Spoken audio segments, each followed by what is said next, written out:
CSS. J'espère que vous allez bien. Aujourd'hui on se retrouve pour une vidéo spéciale anecdote. Donc je sais, j'ai fait beaucoup de conneries dans ma vie. Il y en a énormément, c'est des masterclass, tout ce que j'ai fait. Je pourrais pas tout raconter en une seule vidéo parce que ce serait tellement long que c'est comme si tu regardais One Piece 3 fois d'affilée, si tu vois ce que je veux dire. En gros 3000 épisodes, bref en vérité je raconte de la merde. Aussi avant de commencer la vidéo, grosse dédicace à Ryan de Jeunesse Molenbeek qui s'est abonné à ma chaîne YouTube, ça fait plaisir frérot, on est ensemble, force à toi, voilà. Du coup sans plus tarder passer à la vidéo anecdote, bon visionnage, c'est parti. Eh Pouloulou, ouais c'est Moussa, tu l'as croisé dans le bank, c'est le mec de mon bâtiment.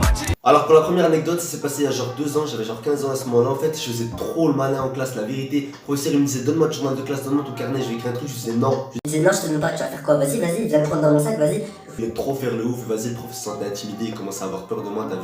Non, en vrai, guys, il avait pas peur de moi, il me disait oh. Ok, tu vas noter. Ok, c'est pas grave, y'a pas de soucis. J'ai appelé les darons. Et là, du coup, en fait, je me sentais mal parce que je savais que j'allais me faire défoncer à la maison. Et du coup, en fait, tu vois, je savais que ça allait mal se passer à la maison. J'étais en chemin vers la maison.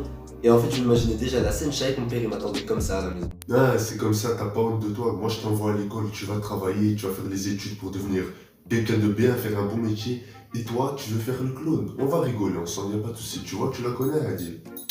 On va discuter, t'inquiète pas, viens. Viens, je vais te parler, viens.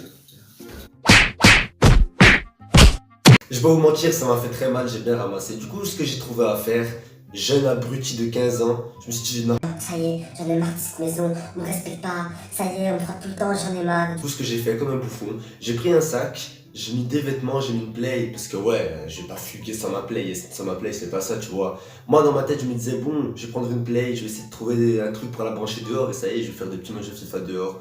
Et du coup ce que je fais, voilà, je fais mon sac et tout.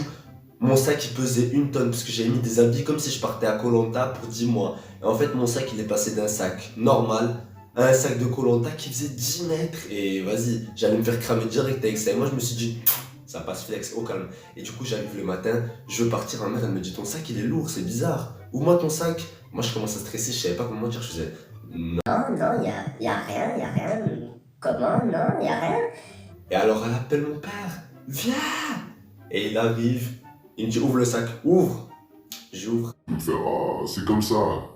Je vais pas te parler maintenant, quand tu rentres à la maison. J'ai pris la play. Et quand tu vas rentrer à la maison, ça veut dire je vais te déchirer en deux, tu vas rester dans la cave pendant 2 mois. Du coup, moi je prends mon sac, je suis stressé, mais ils n'avaient pas cramé les vêtements. Je me dis, tu sais quoi, voilà, je reviens pas.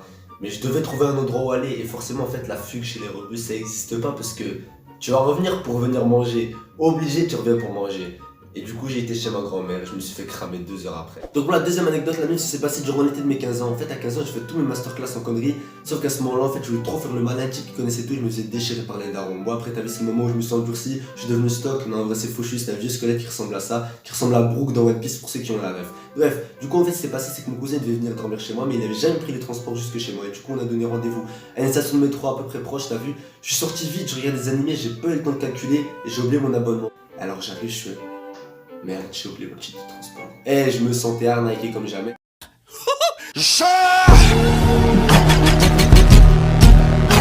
Et mon cousin était de l'autre côté. Et vas-y, la station elle était vide, c'était un samedi, je me rappelle. Alors je me suis dit, bah vas-y, sa mère, je vais frauder au pire. La fraude, Jackson qui paye. C'est pas vrai, frauder pas en vérité, c'est pas bien. Même si je le fais encore. Ne le dites à personne. C'est un secret entre nous. Et du coup, vas-y, je me dis, bon, il y a personne, au calme, on va frauder, t'as vu. Bref, alors, je vois les portiques de sécurité sont fermées, il n'y a aucun moyen de passer. Alors, j'escalade au-dessus, tranquille, je me sentais trop fier de mon action, je me dis, ah, je suis Spider-Man, ma gueule. Et alors, c'est tout, je vois un type de loin, il arrive, il me fait, Aide-moi là, papi d'identité.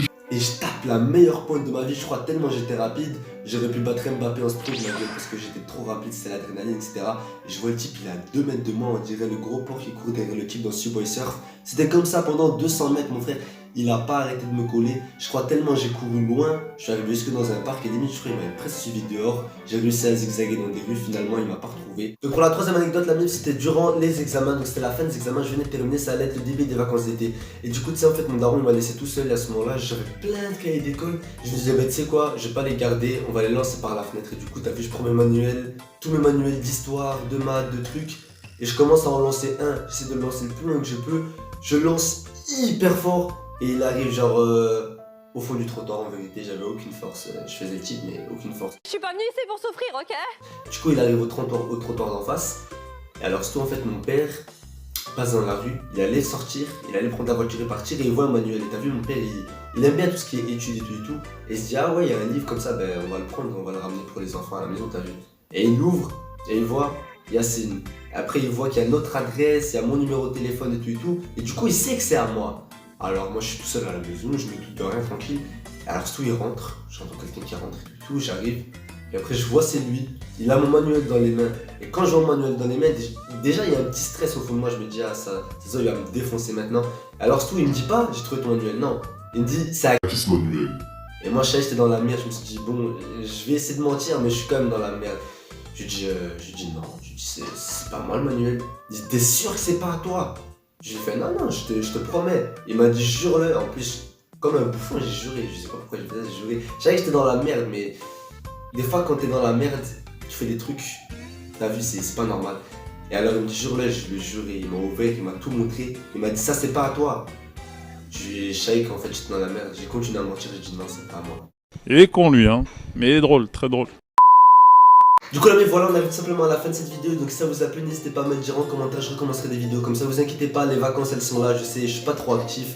Je suis le type avec un cas le moins actif de la Terre. Ne vous inquiétez pas, l'activité ça arrive. Bref, la mif, en tout cas, j'espère que cette vidéo vous a plu. Si ça vous a plu, la mif, comme d'habitude, n'hésitez pas à liker, partager, commenter, vous abonner. C'est pas déjà fait. En cliquant bien sur la cloche pour être au courant de toutes les nouvelles vidéos. Voilà, la mif, c'était Yassine. A plus pour de très prochaines vidéos. Peace, les gars.